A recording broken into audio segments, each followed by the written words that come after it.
Hello everyone, my name is Saurabh Gupta. तो हम लोग पढ़ने वाले हैं आज हम लोग प्रकाश के प्रवर्तन दूसरा चैप्टर क्लास 10th का अध्याय 2 है, जिसको हम लोग बेहतरीन तरह से ख़त्म करने वाले हैं वन शॉट में। तो पहला पॉइंट हम लोग पढ़ने वाले हैं, पारदर्शी माध्यम क्या होता है। पारदर्शी माध्यम एक ऐसा है ना वस्तु जिससे प्रकाश एकदम आर पार हो जाएगा, उसे हम पारदर्शी माध्यम कहते हैं। जैसे कि देख सकते हैं हवा, हवा से देखेंगे तो प्रकाश एकदम आर पार हो जाएगा।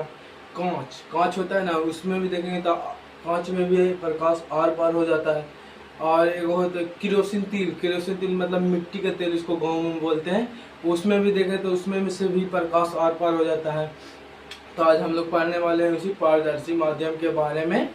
तो हम लोग लिखते हैं पारदर्शी माध्यम क्या होता है।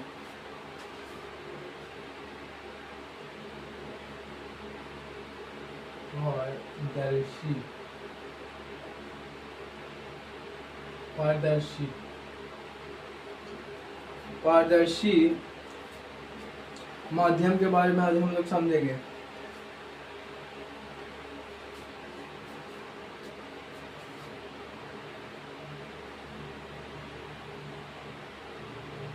यह क्या होता है इसके बारे में, जब प्रकाश किरण किसी वस्तु से और पार हो जाती है तो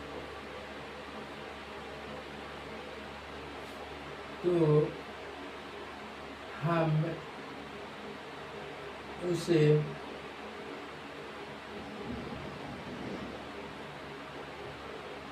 पारदर्शी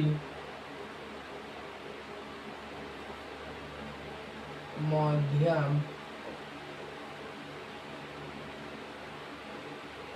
कहते हैं।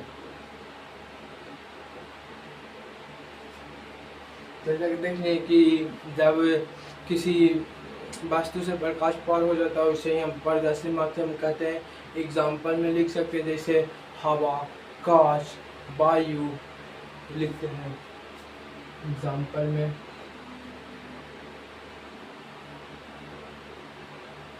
हवा, कांच, पानी इत्यादि। ऐसे बहुत सा होता है जिससे प्रकाश पार हो जाता है, और पार होने के बाद पता चलता है कि उसे हम उस वस्तु का पारदर्शी माध्यम कहते हैं। तो अगला पॉइंट की ओर बढ़ेंगे, जिसका नाम है प्रकाश का परावर्तन।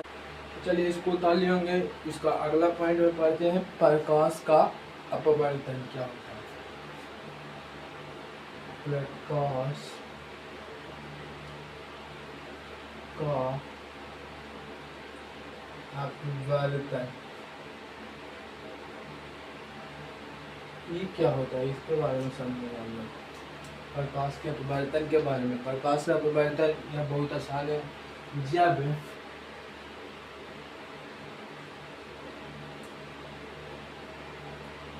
प्रकाश की किरण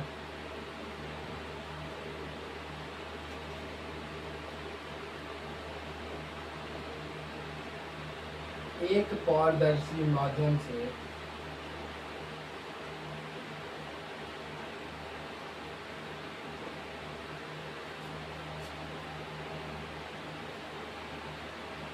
दूसरे पारदर्शी माध्यम में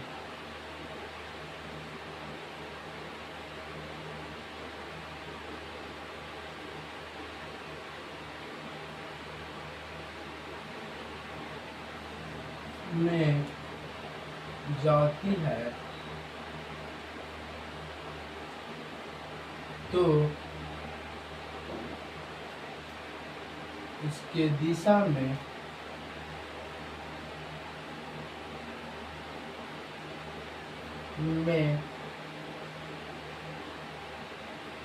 परिवर्तन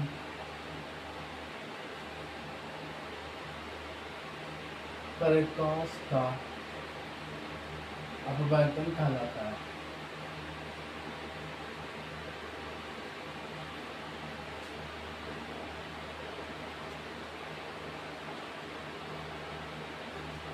जब देखेंगे ना प्रकाश का अपवर्तन को समझने के लिए सबसे सरल भाषा में बोल सकते हैं, जब कोई प्रकाश की किरण एक पारदर्शी माध्यम से दूसरे पारदर्शी माध्यम में जाती है तो उसके दिशा में, समझिएगा, उसके दिशा में जो परावर्तन होता है ना, उसी को प्रकाश का अपवर्तन कहते हैं। चलिए इसको उतार लीजिए, अगला टॉपिक की ओर बढ़ेंगे हम लोग।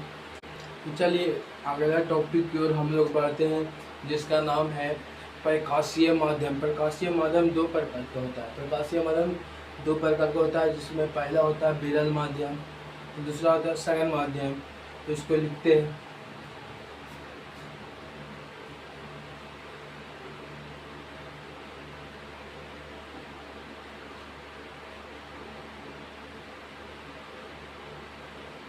प्रकाशीय माध्यम के प्रकार। प्रकाशीय माध्यम के दो प्रकार होता है, एक होता है सघन माध्यम, एक होता है विरल माध्यम।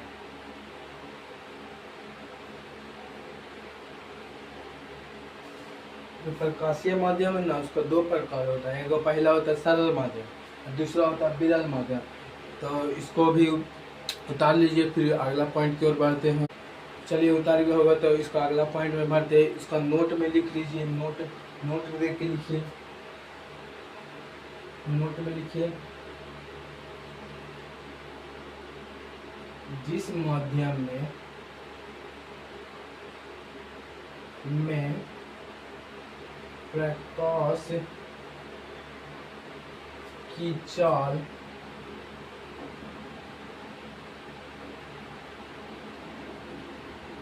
अधिक होती है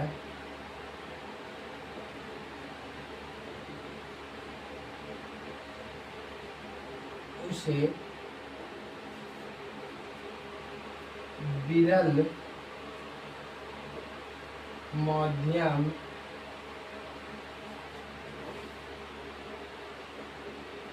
कहते हैं। और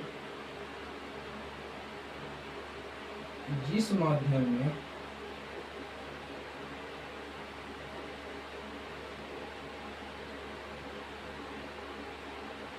प्रकाश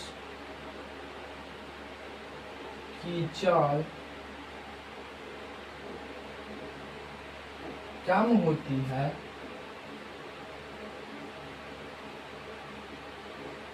उसे सघन माध्यम कहते हैं।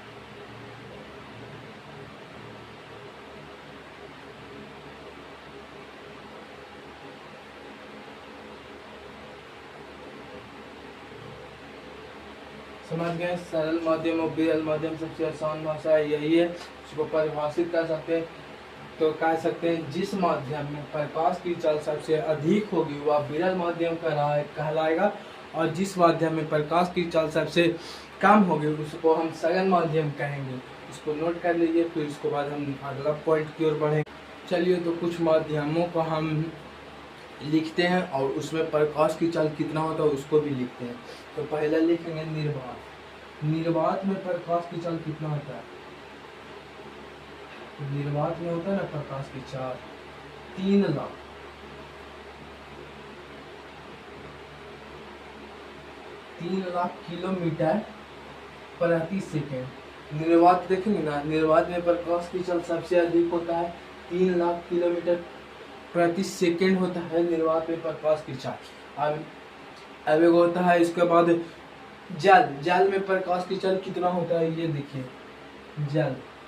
जल में प्रकाश की चाल होता है ना 2,25,000 किलोमीटर प्रति सेकेंड। जल में प्रकाश की चाल 2,25,000 किलोमीटर पर सेकेंड के हिसाब से प्रकाश जल में गमन कर सकता है। तो ये निर्वात के बाद जल में अब निर्वात के बाद सबसे तेज निर्वात में चलता है प्रकाश की चाल, और उसके बाद वायु में चलेगा। तो अगला में हम लोग लिखेंगे पानी में प्रकाश की चाल कितना होता है। पानी में तो लिख दिए हैं, जल पानी एक ही बात है। कांच में प्रकाश की चाल कितना होता है ये देखेंगे। कांच में प्रकाश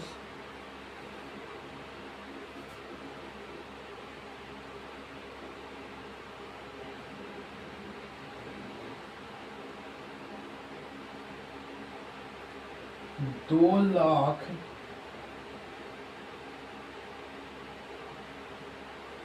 किलोमीटर पर सेकंड। जो कांच में होता है ना प्रकाश की चाल 2 लाख किलोमीटर पर सेकंड होता है, और निर्वात में 3 लाख किलोमीटर पर सेकंड, और जल में 2,25,000 किलोमीटर प्रति सेकंड के हिसाब से प्रकाश जल में गमन करता है। तो इसको याद कर लीजिएगा। या पूछा भी जाता है एग्जाम में कि निर्वात में प्रकाश की चाल कितना होगा। 4 गो ऑप्शन दे देगा कि 3 लाख होता है, कि 5 लाख होता है, कि 4 लाख होता है, कि 2,25,000 होता है। तो इसी प्रकार आप लोग टिक मारिएगा 3 लाख किलोमीटर पर सेकंड के। यही होता है प्रकाश, निर्वात में प्रकाश की चाल। चलिए इसको नोट कर लीजिए, फिर अगला पॉइंट की ओर हम लोग बढ़ेंगे। चलिए इसको नोट कर लिए होंगे तो अब हम लोग सॉल्व कर देते हैं इसको, फिर अगला पॉइंट की ओर बढ़ना भी। तो चलिए अगला टॉपिक की ओर बढ़ते हैं हम लोग, जिसका नाम है प्रकाश के अपवर्तन के कितने नियम होते हैं। इसको हम लिखेंगे प्रकाश के अपवर्तन के नियम।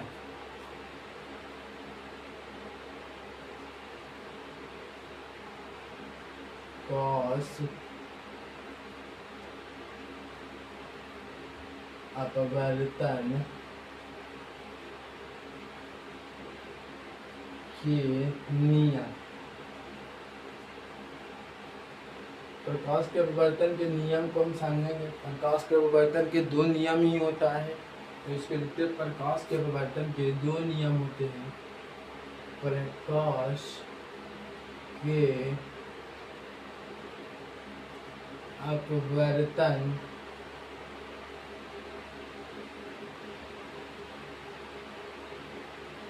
के 2 नियम होते हैं। जैसा कि आप जान रहे हैं कि प्रकाश के अपवर्तन के 2 नियम होते हैं, इसको हम लिखेंगे। प्रकाश के अपवर्तन के 2 नियम कौन कौन सा होता है, इसको पहला पॉइंट में हम लोग लिखेंगे। एक पहला होता है, पहला में हम लोग लिखेंगे कौन सा वह नियम है जो प्रकाश के अपवर्तन का नियम पहला है, उसको हम लोग लिखेंगे इसी पॉइंट में।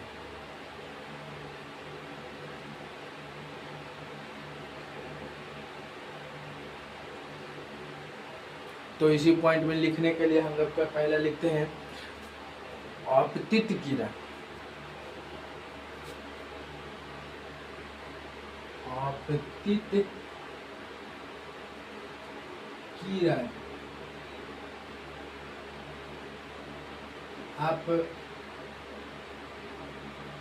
अपवर्तित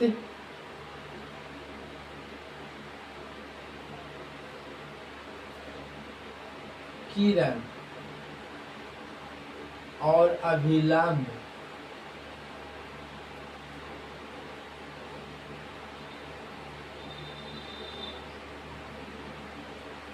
तीनों एक ही सतह पर होते हैं। तो इसमें देख सकते हैं कि आपतित किरण, अपवर्तित किरण और अभिलंब तीनों एक ही सतह पर होता है। जैसे कि हम लोग पिछला नियम में प्रकाश का अपवर्तन में ये वाला नियम है, प्रकाश का परावर्तन में जैसे नियम देखे थे कि आपतित किरण, परावर्तित किरण और अभिलंब तीनों एक ही सतह पर होता है। इसी प्रकार इसमें आपतित किरण, अपवर्तित किरण और अभिलंब तीनों एक सतह में होता है। इसको चित्र के माध्यम से हम लोग समझने की कोशिश करेंगे। तो समझने की कोशिश के लिए पहला एक हम लोग चिकना सतह लेंगे,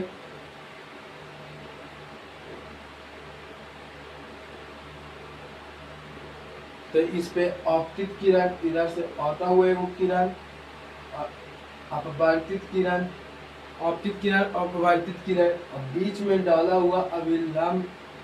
अभिलंब हमेशा 90 डिग्री पर होता है। अभिलंब तो आपतित किरण, अपवर्तित किरण और अभिलंब तीनों एक ही सतह पे मिल गया, जैसा कि देख रहे हैं। ये हो गया आपतित किरण।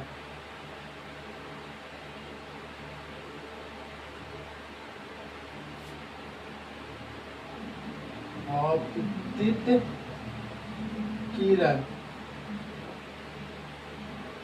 ये हो गया अपवर्तित किरण, ये हो गया अभिलंब। देख रहे हैं कि तीनों एक ही सतह पे है।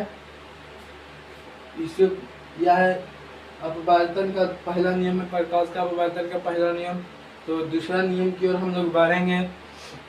तो दूसरा नियम यह कहता है ना कि आपतन कोण का जया, मतलब आपतन कोण का जया का मतलब होता है ना साइन आई, और अपवर्तन कोण का जया साइन उसको आर कहते हैं, जो हमेशा अनुपात में होता है, नियमित अनुपात में।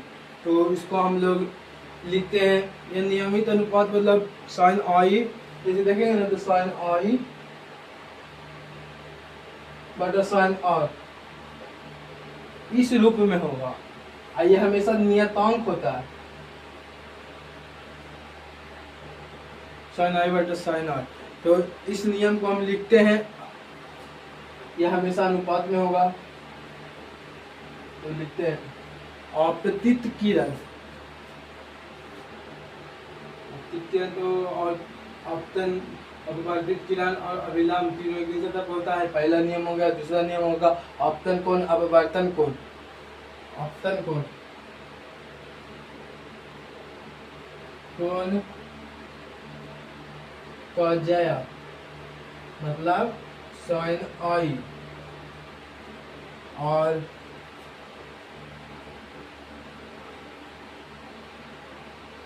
वर्तन, अपवर्तन, आपतन कोण का जया साइन आई, और अपवर्तित मतलब अपवर्तित होता है और वो आपतन कोण होता है। तो इसमें होगा अपवर्तित, तो यहाँ पे हो गया, तो यहाँ पे होगा आपतन कोण। आपतन कोण का जया, आपतन कोण का जया मतलब होता है साइन आर। यह होता है ना, यह हमेशा आपतन कोण का जया मतलब साइन आई, और अपवर्तन होगा, आपतन कोण का हो गया अपवर्तन, आपतन कोण का जया साइन आई और अपवर्तन कोण का जया साइन आर हमेशा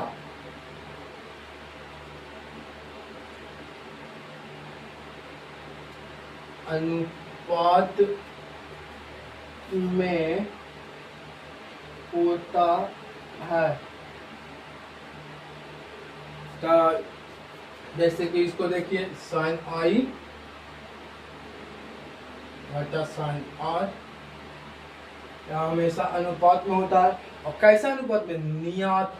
नियतांक होता है, नियतांक, हमेशा यह नियतांक में होगा, अनुपात में। इसी को हम जैसे लिखे ना साइन आई बटा साइन, इसी को हम स्नेल के नियम भी कहते हैं। स्नेल के नियम को, स्नेल के नियम, स्नेल के नियम भी इसी से होता है, साइन आई बटा साइन आर, ये भी स्नेल के नियम होता है। इसे प्रकाश के अपवर्तन के दूसरा नियम को हम भी ये भी कह सकते हैं कि यह स्नेल का नियम है, यह स्नेल का नियम है। चलिए इसको नोट कर लीजिए, फिर अगला पॉइंट की ओर हम लोग बढ़ेंगे। चलिए उतार लेंगे तो इसको साफ कर देते हैं, फिर अगला पॉइंट की ओर बढ़ेंगे हम लोग। तो चलिए अगला टॉपिक है हम लोगों का प्रकाश का अपवर्तनांक। यह अपवर्तनांक क्या होता है? अपवर्तनांक को हम इस प्रकार परिभाषित कर सकते हैं, जैसे निर्वात में प्रकाश की चाल और उस माध्यम में प्रकाश की चाल के अनुपात को हम अपवर्तनांक कहते हैं। तो चलिए लिखते हैं हम लोग प्रकाश के अपवर्तनांक को।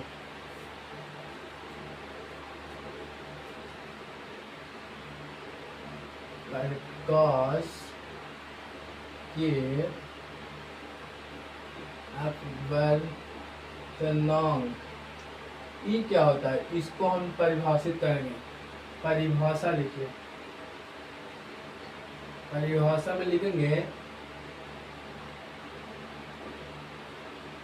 निर्वात में प्रकाश की चाल और उस माध्यम में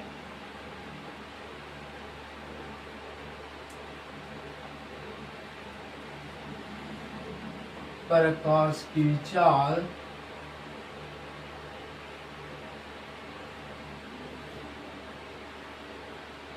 के अनुपात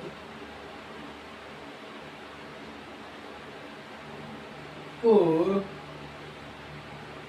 उस माध्यम का अपवर्तनांक कहलाता है।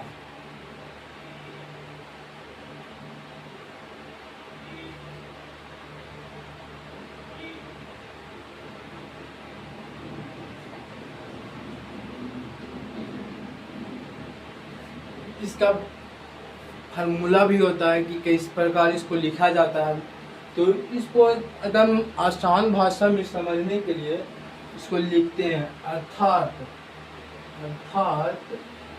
यहाँ पे लिखेंगे प्रकाश का अपवर्तनांक बराबर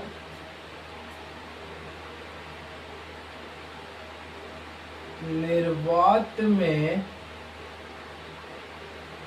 प्रकाश की चाल बटा उस वस्तु में या उस माध्यम में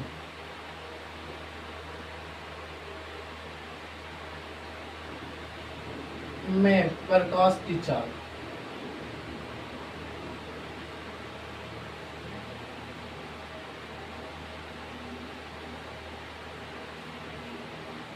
अब यही हो गया अपवर्तनांक का फार्मूला। प्रकाश का अपवर्तनांक बराबर निर्वात में प्रकाश का चाल बटा उस माध्यम में प्रकाश की चाल के अनुपात को हम अपवर्तनांक कहते हैं।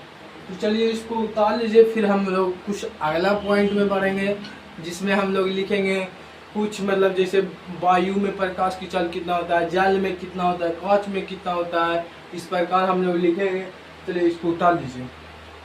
तो चलिए हम लोग अगला पॉइंट की ओर बढ़ते हैं। जैसा कि हम लोग पदार्थ में प्रकाश की चाल हम लोग अगले पिछले पॉइंट में पढ़ चुके हैं, जैसे कि हम लोग लिखा दिए थे निर्वात में प्रकाश की चाल कितना होता है। इसी प्रकार इसमें भी कुछ होता है पॉइंट, जैसे इसमें लिखेंगे पदार्थ और उसके अपवर्तनांक। तो लिखते हैं पदार्थ एक तरफ और एक तरफ लिखते हैं अपवर्तनांक। तो पहला में लिखेंगे वायु। वायु में कितना अपवर्तनांक होता है? तो वायु में 1.0003 अपवर्तनांक होता है। तो इसी प्रकार हम लोग अगले दूसरे पदार्थ की ओर बढ़ते हैं जिसका नाम है जल। जल में अपवर्तनांक कितना होता है? जल में अपवर्तनांक हमेशा 1.33 होता है। जल में अपवर्तनांक 1.33 होता है। इसी प्रकार हम लोग बढ़ेंगे अगले पदार्थ की ओर जिसका नाम है किरोसिन तेल, जिसे हम लोग गांव देहात में बोलते हैं मिट्टी का तेल। तो अगला पॉइंट होता है तीसरा,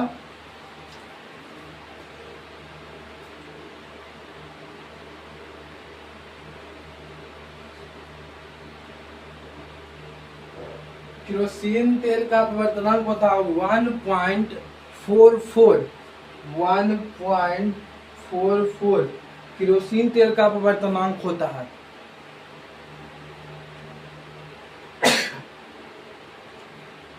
तो चलिए हम लोग चौथा पदार्थ की ओर बढ़ते हैं जिसका नाम है बर्फ। बर्फ में कितना होता है अपवर्तनांक? तो बर्फ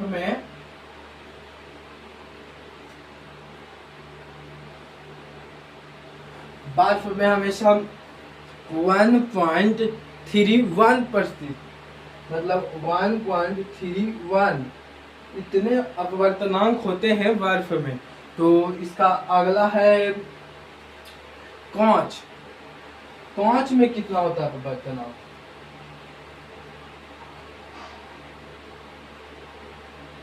कांच में देखेंगे ना अपवर्तनांक तब 1.48 से 1.61% होता है। 1.48 से 1.61 होता है अपवर्तनांक। तो इसका अगला है छठा में देखेंगे ना, एक हीरा होता है। हीरा जो पृथ्वी पे सबसे कठोर है और वह कार्बन का रूप भी होता है, देखेंगे तो एक प्रकार के से उसको सबसे कठोर धातु में रखा गया है। तो हीरा का अपवर्तनांक कितना होता है? तो हीरा का देखेंगे ना तो 2.42 होता है।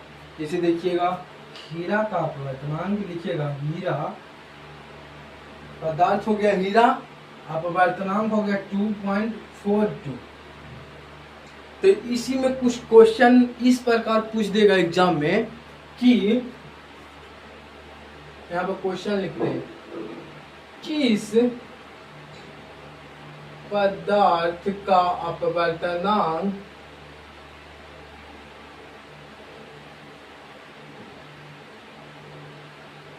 सबसे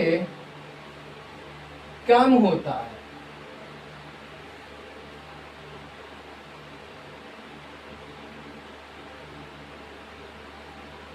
इसी प्रकार दूसरा क्वेश्चन पूछ देगा कि किस पदार्थ का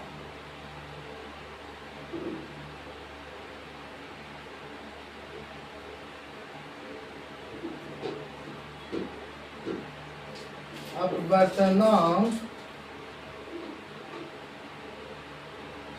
सबसे अधिक होता है?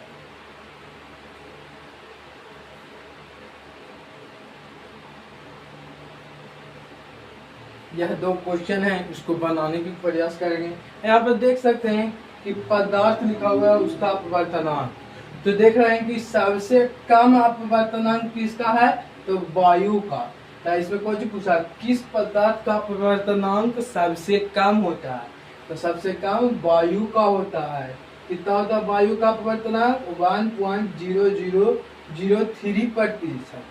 और सबसे अधिक किस पदार्थ का अपवर्तनांक होता है? तो आप देख रहे हैं इसमें सबसे अधिक है 2.42 जो कि हीरा का है। तो यहाँ पे लिखेंगे सबसे अधिक अपवर्तनांक हीरा का होता है जो कि 2.42 है।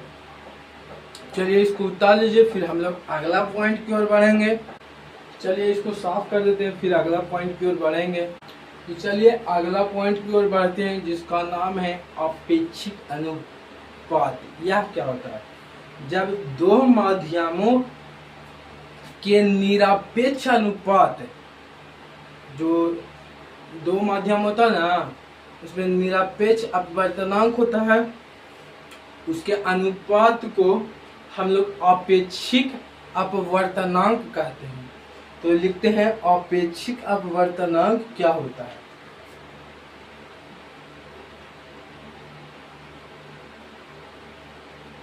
अपेक्षिक अपवर्तनांक ई क्या होता है? अपेक्षिक अपवर्तनांक, तो इसको हम परिभाषित करेंगे दो माध्यमों के निरपेक्ष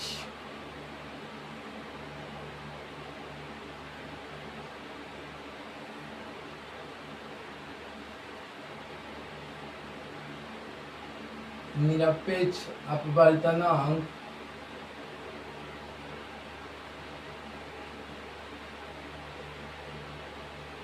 दो माध्यमों के निरपेक्ष अपवर्तनांक के अनुपात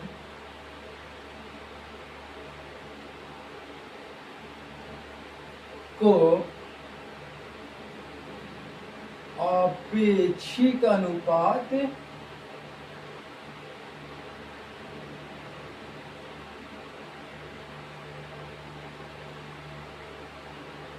अपेक्षिक अपवर्तनांक कहते हैं। जैसा कि अपेक्षिक अनुपात अपवर्तनांक में हम बता दिए कि दो माध्यमों के निरपेक्ष, मतलब दोनों निरपेक्ष रूप से है, निरपेक्ष अपवर्तनांक के अनुपात को हम लोग अपेक्षिक अनुपात कहते हैं। उसको उतारिए, फिर अगला पॉइंट की ओर बढ़ेंगे जो उसको में हम चित्र बना के इसको समझाएंगे। चलिए हम लोग इसको चित्र से समझने की कोशिश करते हैं। तो हम लोग एक चौक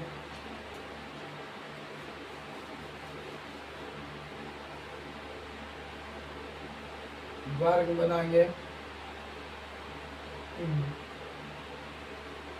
वायु है, इधर भी वायु है, सगरो वायु है ही। और जो वायु हमेशा होता है विरल माध्यम, विरल माध्यम है, विरल माध्यम। जब प्रकाश किरण विरल माध्यम से सघन माध्यम में जाता है तो वह अभिलंब की ओर मुड़ जाता है, और सघन माध्यम से विरल माध्यम की ओर जाता है ना, तो वह अभिलंब से दूर हट जाता है।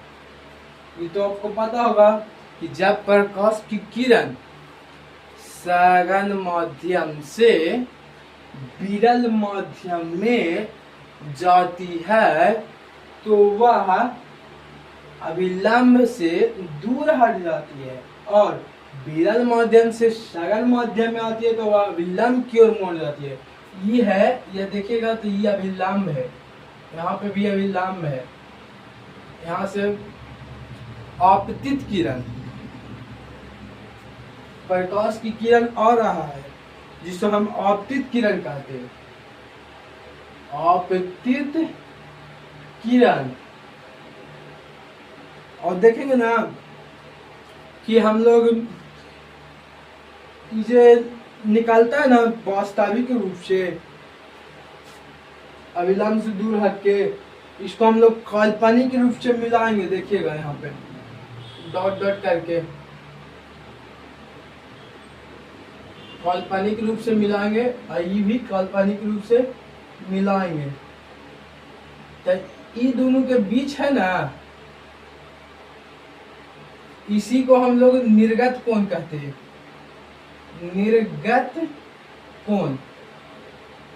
ये दोनों के बीच जो बचता है ना जगह, इसे हम लोग निर्गत कोण कहते हैं। आइए हो गया आपतित किरण और निर्गत कोण। अब इसमें देखेंगे ना आप, ये हमेशा अभिलंब रहेगा, ये भी अभिलंब रहेगा। और यह है कांच, पता है यह कांच, कांच में है, कांच में आपतित किरण आता है, मतलब प्रकाश की किरण आता है तो वह अभिलंब से टकराने के बाद अभिलंब की ओर मुड़ जाता है, और वह सघन माध्यम से विरल माध्यम की ओर जाता था, विलंब से दूर हट जाता।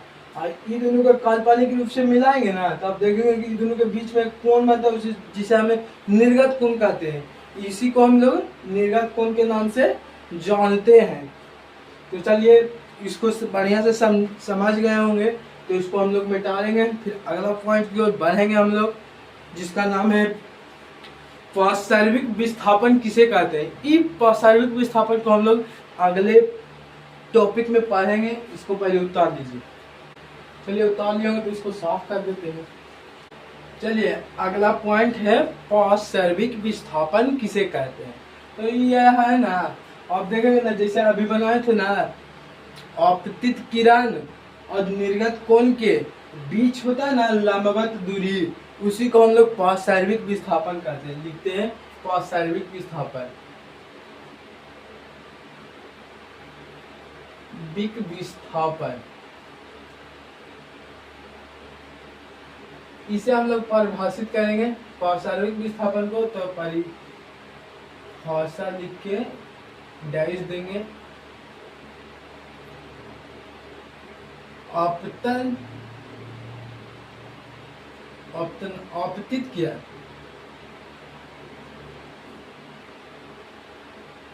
किरण और निर्गत कोण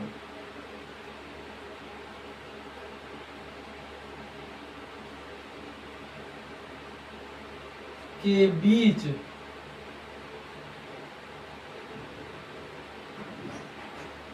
लंबवत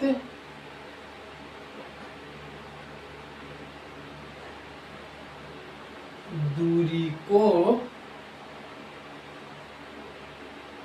पार्श्विक विस्थापन कहते हैं। जैसे कि आप देख सकते थे कि इस प्रकार हम लोग बनाए थे। यहाँ से अभिलंब भी था, फिर अभिलंब की ओर मुड़ गया था, तो फिर ये यहाँ से फिर अभिलंब से दूर हट गया था, तब फिर ये दोनों के देखिए काल्पनिक रूप से मिलाए थे। तो यहाँ पे देखिएगा निर्गत को नहीं बन रहा है, यहाँ पे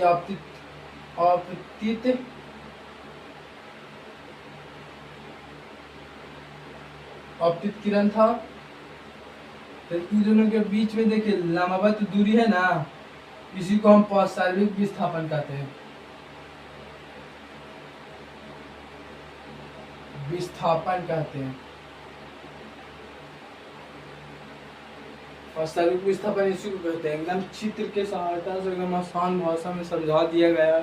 तो इसको उतारिए, यह पॉइंट बहुत ही महत्वपूर्ण है। हो सके इसको अगला एग्जाम में पूछ भी दे, तो इसको उतार लीजिए। तो चलिए अगला पॉइंट की ओर हम लोग बढ़ते हैं, जिसका नाम है प्रकाश के अपवर्तन के हमारे दैनिक जीवन में क्या महत्व है।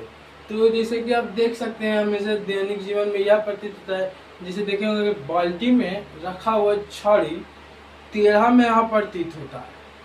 पहला पॉइंट ये हो गया। दूसरा पॉइंट में देखेंगे ना कि अगर बाल्टी में सिक्का रखा हुआ है ना, तो वह थोड़ा सा उभरा हुआ प्रतीत होगा। तो सिक्का उभरा हुआ प्रतीत होता है। अगला पॉइंट देखेंगे तो जब तालाब उलाब में देखेंगे ना, तो मछली रहेगा ना, वो थोड़ा सा आगे की ओर तैरती हुई प्रतीत होगी। फिर उसके बाद हो जाता है कि तालाब और स्विमिंग पूल की गहराई ना कम मालूम पड़ता है। यह प्रकाश के अपवर्तन के कारण इन घटनाओं को देखने को मिलता है। इसको हम लिखेंगे, पहले इसको मिटा देते हैं। चलिए हम लोग लिखते हैं कि प्रकाश के अपवर्तन को हमारे दैनिक जीवन में महत्व। प्रकाश के अपवर्तन को प्रकाश अपवर्तन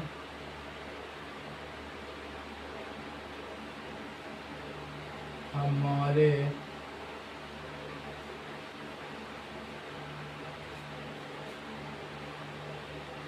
दैनिक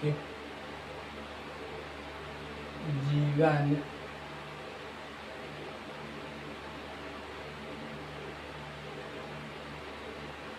में महत्व।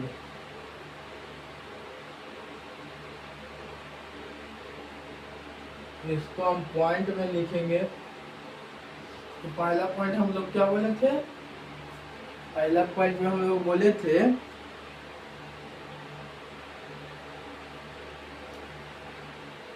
कि बाल्टी में रखी छड़ी टेढ़ी मेढ़ी दिखाई देना, या बाल्टी में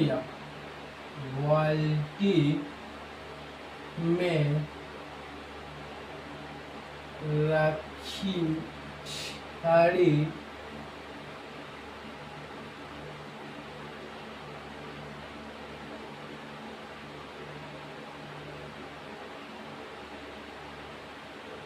टेढ़ी मेढ़ी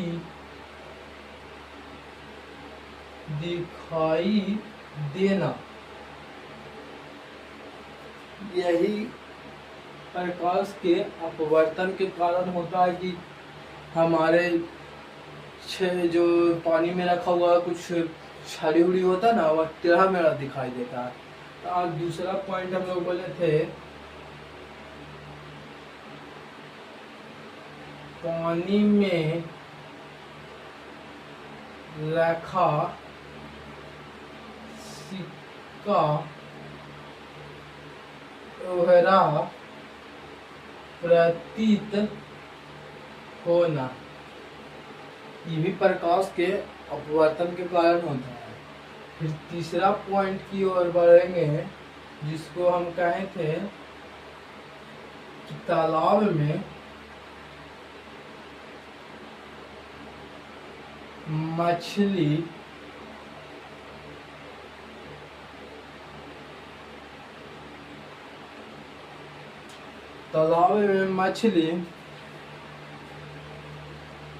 का आगे प्रतीत होना। जो तालाब में मछली तैरती है ना, उसको देखेंगे ना तो वह थोड़ा आगे प्रतीत होगा,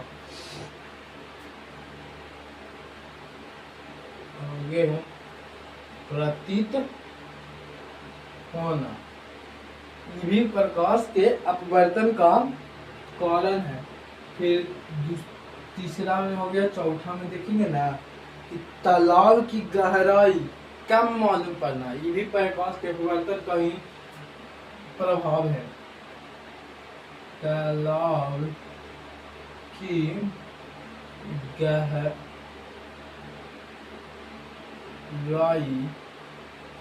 कम प्रतीत होना, ये हो गया। यह 4 पॉइंट ही बहुत ही महत्वपूर्ण है। यह चारों पॉइंट हम लोग लिखा दिए हैं।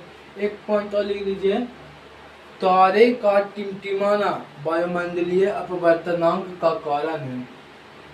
वायुमंडलीय अपवर्तनांक का कारण है तारे का टिमटिमाना। जो हम लोग रात में देखते हैं ना, तारा टिमटिमाते हुए प्रतीत होता है, वह वायुमंडलीय अपवर्तनांक के कारण होता है।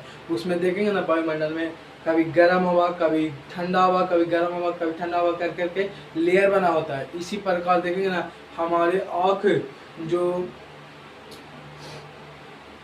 जो हमारे आँख से प्रकाश होता है ना, प्रकाश हमेशा विरल माध्यम सागर माध्यम में विचलित हो जाता है। जैसे विरल माध्यम से सागर माध्यम आएगा तो अभिलंब की ओर मुड़ जाएगा, और सागर माध्यम से विरल माध्यम में जाएगा तो अभिलंब से दूर हट जाएगा। इसी प्रकार गर्म हवा, ठंडा हवा इसी प्रकार से काम करता है, और इसी के कारण हमें तारा टिमटिमाते हुए प्रतीत होता है। तो लिखेंगे इसका अगला, इसमें स्टार मार्क देके लिख दीजिए, तारे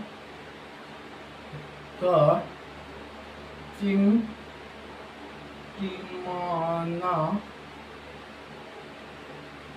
वायुमंडलीय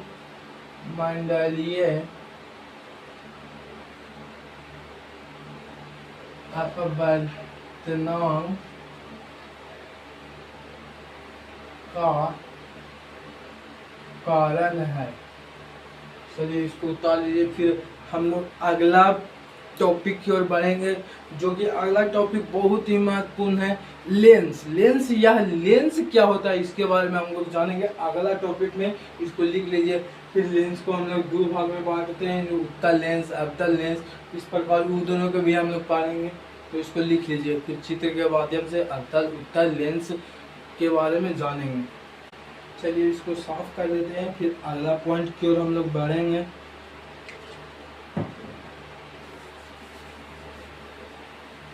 अगला पॉइंट बहुत ही महत्वपूर्ण है। अगला पॉइंट के बारे में हम लोग बहुत बेसिक से पढ़ेंगे। लेंस, लेंस क्या होता है इसके बारे में हम लोग समझेंगे। तो चलिए अगला टॉपिक पर बढ़ते हैं। जो टॉपिक है लेंस, लेंस क्या होता है तो लिखेंगे लेंस। लेंस देखेंगे ना, तो यह ऐसा जो है ना, यह ऐसा टुकड़ा है प्रदर्शक का जो निश्चित ज्यामितियों से घिरा हुआ होता है। इसको हम बेहतरीन से लिखेंगे ना, तो इस प्रकार लिख सकते हैं कि लेंस पारदर्शक पदार्थ का वह टुकड़ा है जो निश्चित ज्यामितियों सतहों से घिरा हुआ होता है, उसे हम लेंस कहते हैं। तो लिखते हैं लेंस किसे कहते हैं, तो लेंस पारदर्शक पदार्थ का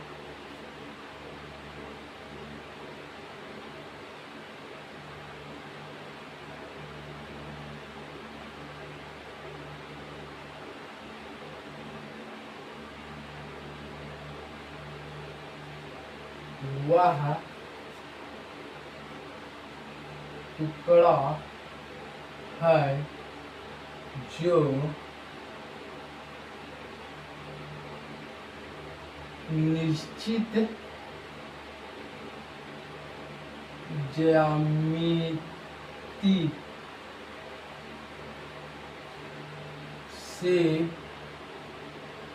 ज्यामिति सतहों से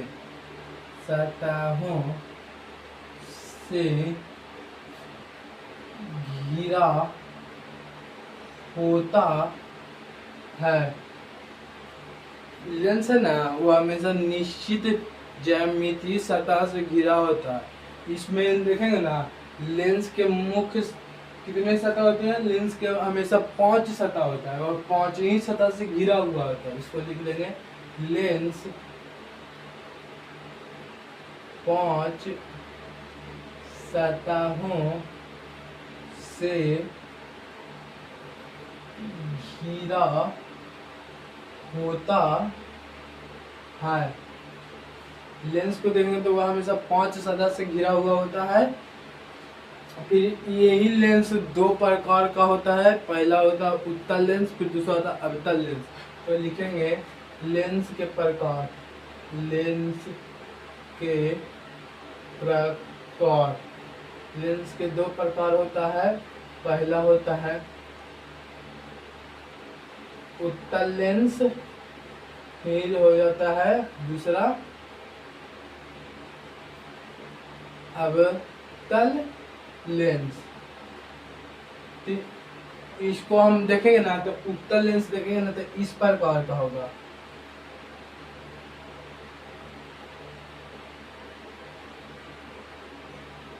यहाँ पे होगा O, मतलब ये हो गया प्रकाशीय केंद्र।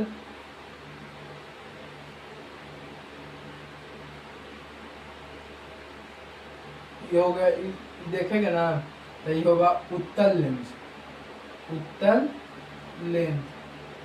अब अवतल लेंस देखेंगे ना, तो अवतल लेंस कुछ इस प्रकार दिखेगा।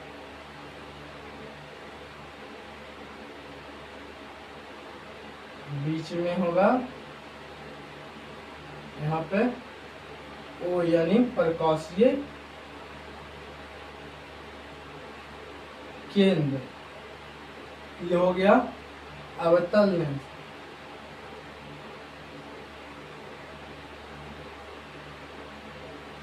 अब इसको हम लोग विशेषता पढ़ेंगे, उत्तल लेंस के किससे कहते हैं, फिर अवतल लेंस किसे कहते हैं। इसको उत्तल लेंस पढ़ेंगे, फिर अवतल लेंस पढ़ेंगे। चलिए हो गया, तो इसको साफ कर देते हैं। हम अगला टॉपिक सबसे बेहतरीन और सबसे अधिक उससे पूछे जाने सवाल को हम लोग पढ़ने वाले हैं, जो कि अधिकतर बच्चों को समझने में दिक्कत होता है। इसको मैं पहला है को देखेंगे तो पहला होता है उत्तल लेंस। उत्तल लेंस को हम लोग समझेंगे। उत्तल लेंस क्या होता है? उत्तल लेंस, तो हम लोग उत्तल लेंस को पढ़ भी लेंगे। यहाँ पे पढ़ लीजिए उत्तल लेंस। उत्तल लेंस पढ़ गया, थोड़ा सीधा पढ़िएगा आप लोग।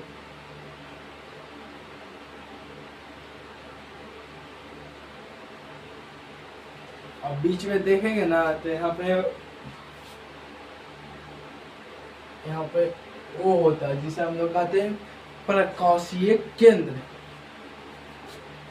जिसे हम लोग कहते हैं प्रकाशीय केंद्र। लिखने की कोई जरूरत ना, पिछले टॉपिक में हम लोग इसको बढ़िया से समझा देते। इसमें देखेंगे ना कि प्रकाश किस प्रकार से परावर्तित होती है। जैसे देखिए यहाँ से प्रकाश किरण जा रहा है सब,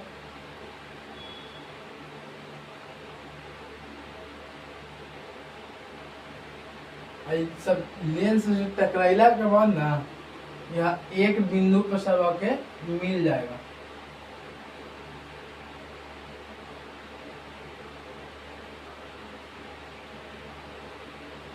यहाँ पे आके सब मिल जाएगा। इसे हमें अभिसारी लेंस से भी जानते हैं। अभिसारी लेंस से भी जानते हैं। तो इसको हम पॉइंट बाय पॉइंट लिखेंगे। इसका पहला पॉइंट में लिखेंगे ना, यह किनारे की अपेक्षा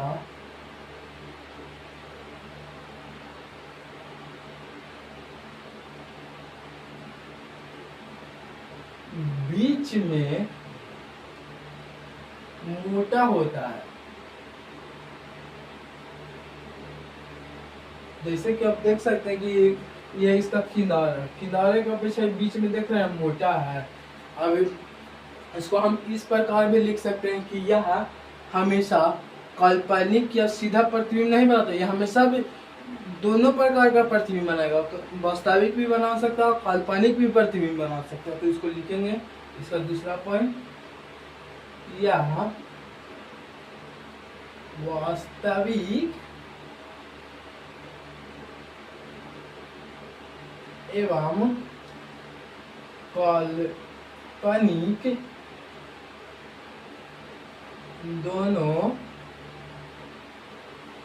प्रतिबिंब बनाता है। दूसरा पॉइंट होगा कि यह वास्तविक और काल्पनिक दोनों प्रतिबिंब बनाता है।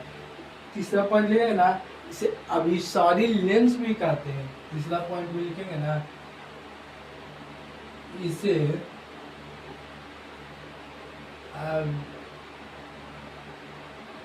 अभिसारी लेंस भी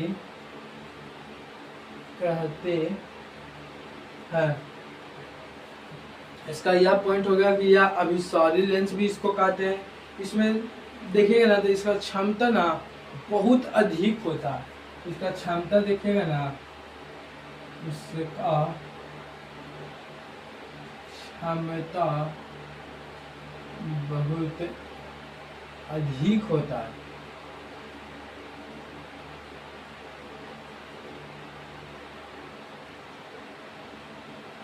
इसका जो क्षमता होता है ना, जो कि अभिसारित मतलब अभिसारित करने का क्षमता होता है, बहुत अधिक होता है। बहुत जगह एक साथ आगे एक बिंदु पर एकत्रित कर देता है, उसे ही अभिसारी कहते हैं। इसी प्रकार इसमें इसका क्षमता बहुत अधिक होता है। इसकी फोकस दूरी देखेंगे, मतलब इसका फोकस दूरी ये हमेशा धनात्मक होता है। धनात्मक कैसे होता है? जैसे कि हम पिछले कक्षा में मतलब पहला चैप्टर में पढ़ा चुके थे कि चिन्ह परिपाटी के अनुसार कि इधर होता है धनात्मक, इधर होता है ऋणात्मक, ऊपर होता है धनात्मक, नीचे होता है ऋणात्मक। तो चिन्ह परिपाटी में देखेंगे ना कि ये वाला हम बताए होंगे पिछले क्लास में। अगर आप नहीं देखे हैं तो इसको जाकर बेहतरीन तरह से समझ लीजिए, उसके बाद ये समझ में आएगा। तो इसका फोकस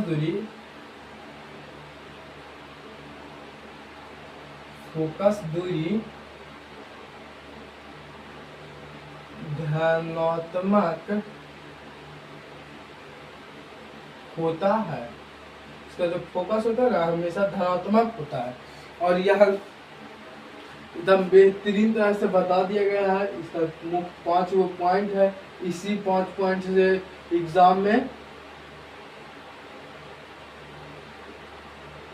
से क्वेश्चन आएगा, मतलब प्रश्न आएगा इसी 5 को पॉइंट में से। और बेहतरीन कभी कभी पूछ देगा ना कि उत्तल लेंस का चित्र बनाए थे, ये वाला पिछला चित्र बनाए थे ना वो बेहतरीन तरह से बनाने का प्रयास कीजिएगा कि उसमें भी नंबर पूछ देता है और उसमें अधिक से अधिक 5 नंबर के पूछेगा।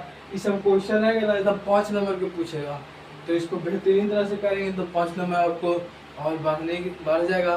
तो अगला हम लोग पढ़ेंगे अवतल लेंस। अवतल लेंस में क्या होता है तो इसको आप लोग उतार लीजिए, फिर अगला पॉइंट की ओर हम लोग बढ़ेंगे। चलिए हो गया होगा तो इसको हम सॉल्व करते हैं, फिर अगले पॉइंट की ओर बढ़ते हैं हम लोग। तो अगला पॉइंट है अवतल लेंस। अवतल लेंस बहुत ही आसान है, इसमें कोई दिक्कत नहीं होगा, यह सबसे आसान है। तो हम लोग लिखेंगे अवतल लेंस। अवतल लेंस ये क्या होता है इसके बारे में तुम समझेंगे बेहतरीन तरह से। इसको भी पॉइंटे में हम लोग समझेंगे। इसका पहले चित्र बना लेते हैं अवतल लेंस का। ये हो गया अवतल लेंस, बीच में काल्पनिक रेखा होता है। इसमें देखेंगे ना प्रकाश की किरण हमेशा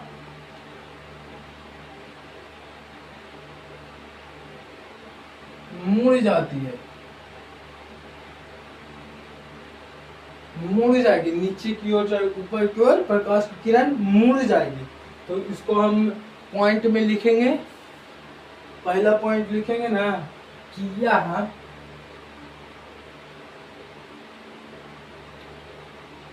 किनारे की अपेक्षा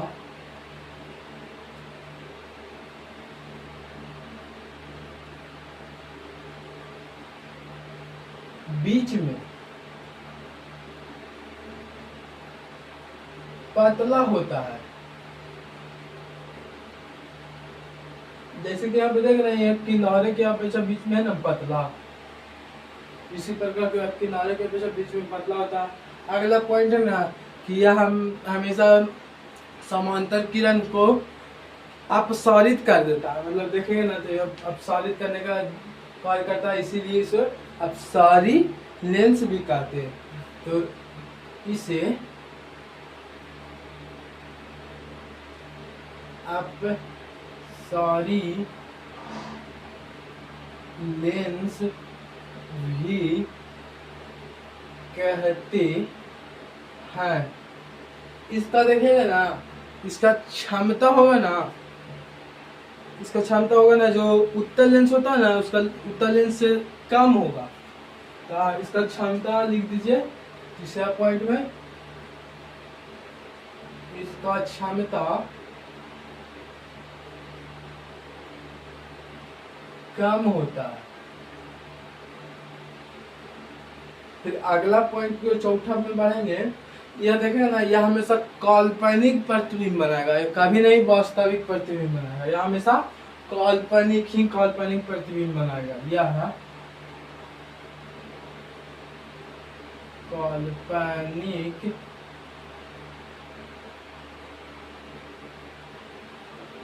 प्रतिबिंब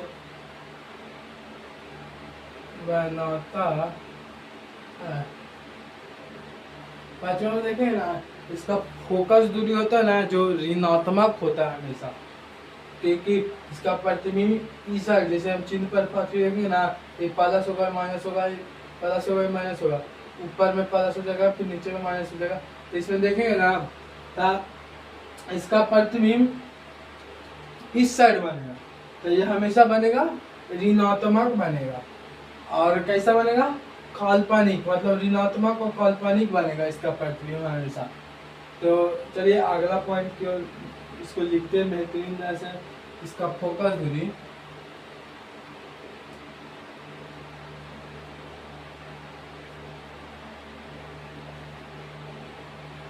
ऋणात्मक होता है।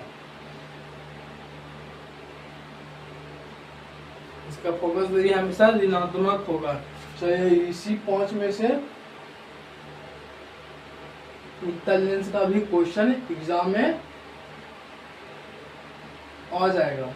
तो यहाँ 5 भी बेहतरीन तरह से उतार लीजिए, ये चित्र भी उतार लीजिए, क्योंकि यह 5 अंक का है।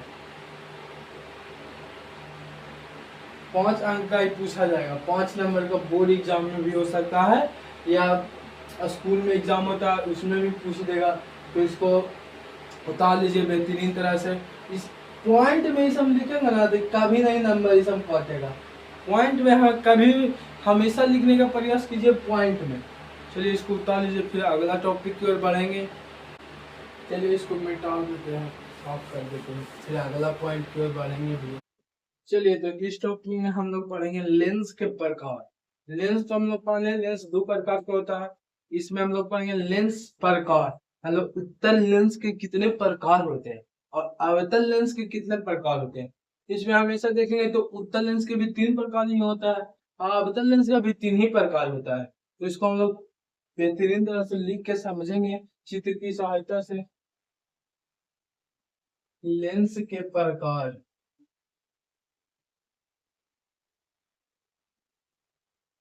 टॉपिक का नाम है, इसमें पहला टॉपिक रहेगा उत्तल लेंस के प्रकार।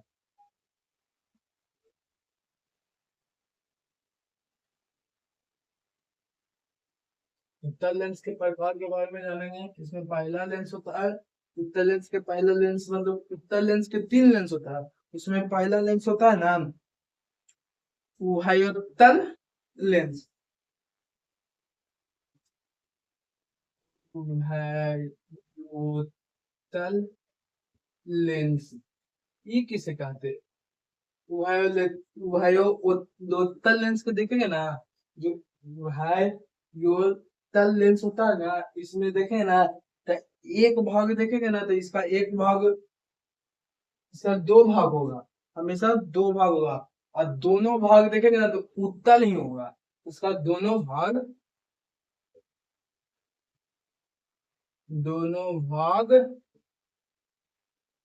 उत्तल होता है।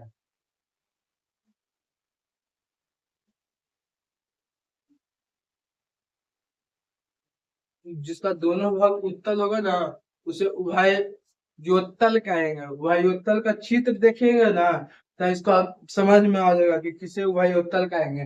जैसे उभयोत्तल देखिए इस प्रकार का होता है, देखिए दोनों तरफ से है ना, दोनों तरफ से उत्तल है ना, तो इसी को उभयोत्तल कहेंगे।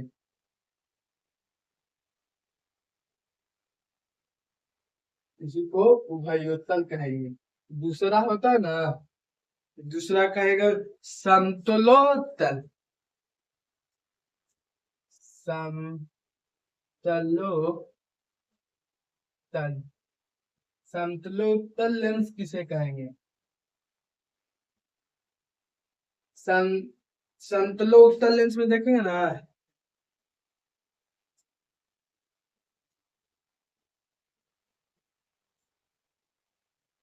इसमें एक भाग देखेंगे, एक भाग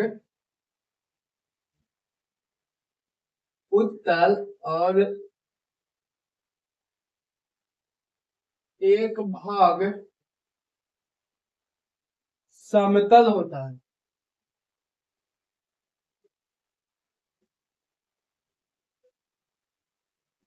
जिसका एक भाग उत्तल और दूसरा भाग समतल हो, इसे समतलोत्तल कहते हैं। इसका चित्र देखेंगे तो इस प्रकार होगा।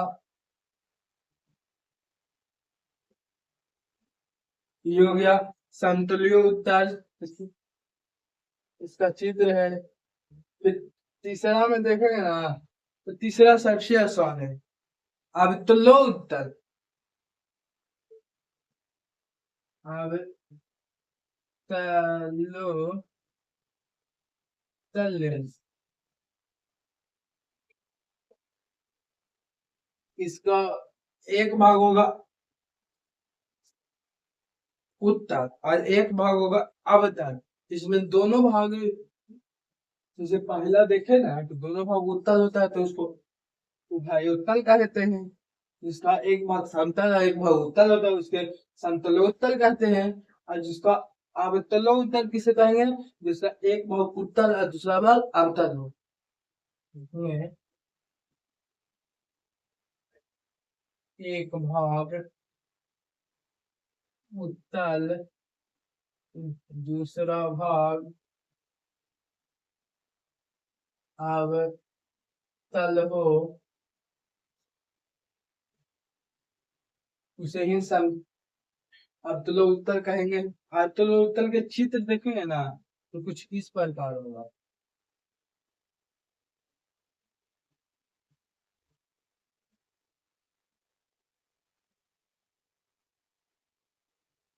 ये देखिए ये अवतलोत्तल है। इसी प्रकार ये अवतलोत्तल का चित्र हो गया, ये हो गया समतलोत्तल का चित्र हो गया, उभयोत्तल तल के उभयोत्तल लेंस का चित्र हो गया। सब ही उत्तल लेंस के प्रकार है। ये तीनों में कभी कभी पूछ लेगा एग्जाम में, बहुत ही महत्वपूर्ण है। फिर अगला में अवतल लेंस के प्रकार पढ़ेंगे, तो इसको उतार लीजिए। फिर अवतल लेंस के प्रकार भी पढ़ेंगे। अवतल लेंस का भी मुख्य 3 प्रकार होता है, इसको उतारिए। चलिए इसको सॉल्व कर देते हैं।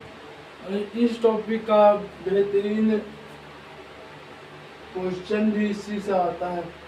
इसमें अवतल लेंस के प्रकार पढ़ेंगे। तो अवतल लेंस के प्रकार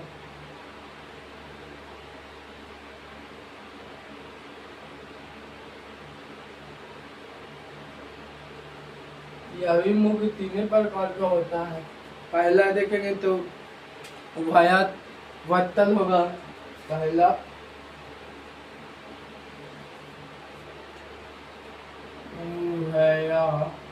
उभयवत्तल उभयवत्तल होगा।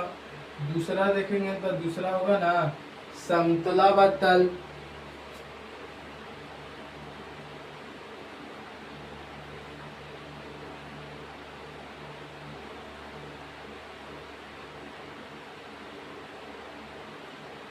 समतलावत्तल। और तीसरा देखेंगे तो तीसरा भी होगा उत्तलावत्तल। उत्तलावत्तल तीसरा उत्तलावत्तल। समतलावत्तल भाई ये उत्तलावत्तल। इसमें देखेंगे ना तो ये सबसे आसान सब है, एकदम उसी प्रकार है। जैसे इसमें इसका दोनों तल अवतल होगा।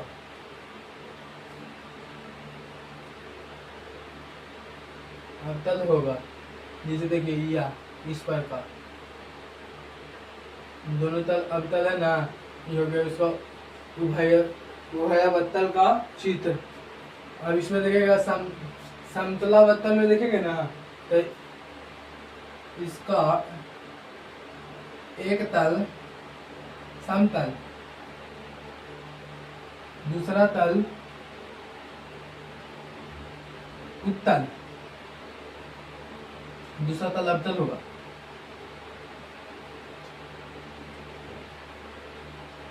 तो इसको देखिए एक तल समतल और एक तल उत्तल, तो ये हो गया समतलावत्तल का चित्र। अब इसका लास्ट है उत्तलावत्तल। उत्तलावत्तल में देखिए एक तल उत्तल और एक तल अवतल होगा।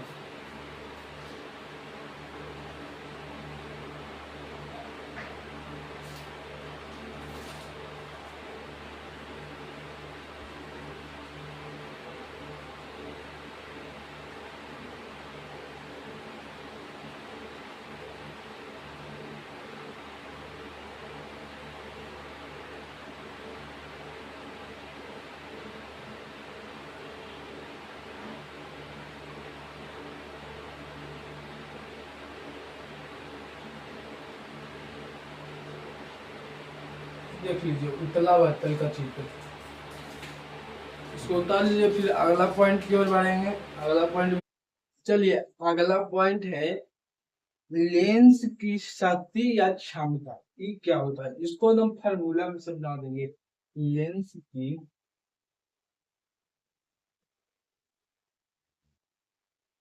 शक्ति या क्षमता।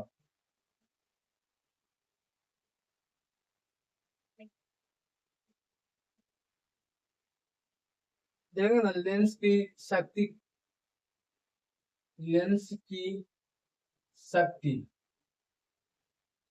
बराबर, लेंस की शक्ति को पी से सूचित करते हैं, बराबर है इसको अगर मीटर में लिखेंगे तो 1/f मीटर में होगा, और या सेंटीमीटर में लिखेंगे तो 100/f सेंटीमीटर में होगा। इसका लेंस को, लेंस की शक्ति को पी से सूचित किया जाता है। लेंस की शक्ति को, लेंस की शक्ति पी से सूचित करते हैं।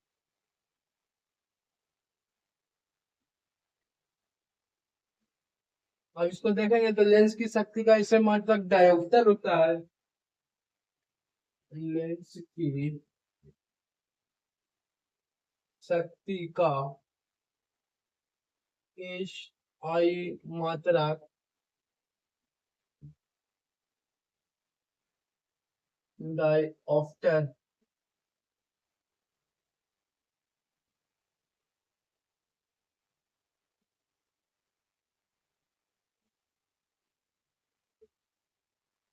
डायोप्टर होता है।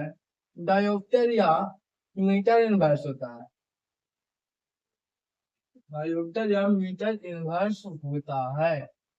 मीटर इनवर्स के मतलब होता है m⁻⁻1।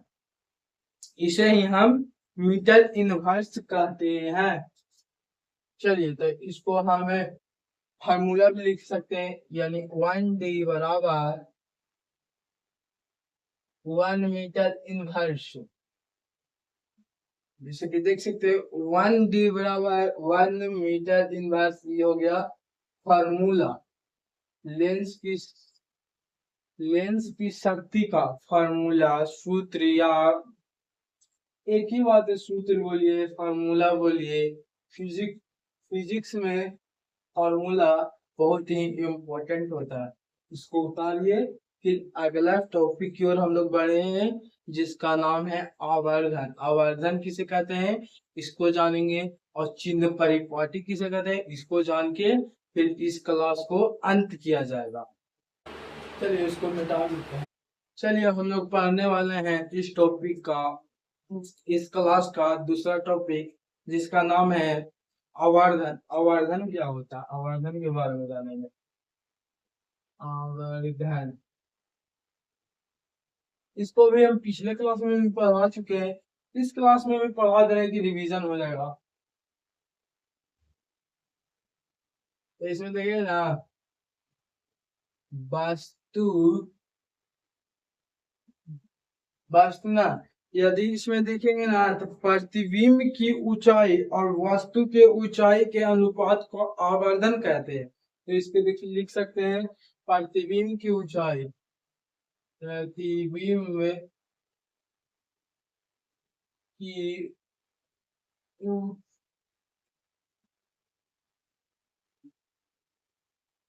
ऊंचाई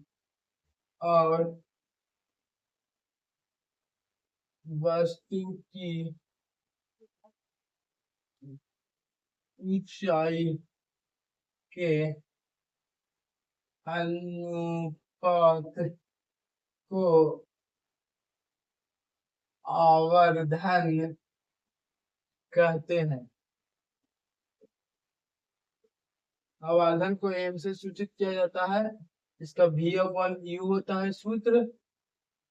इसमें देखेगा तो एक लेंस सूत्र भी होता है, लेंस सूत्र। इसको देखेगा तो 1/V माइनस 1/U बराबर 1/F होता है। तो लिखते हैं 1/V माइनस 1/U बराबर 1/F। ये हो गया लेंस सूत्र, बहुत ही इंपॉर्टेंट है।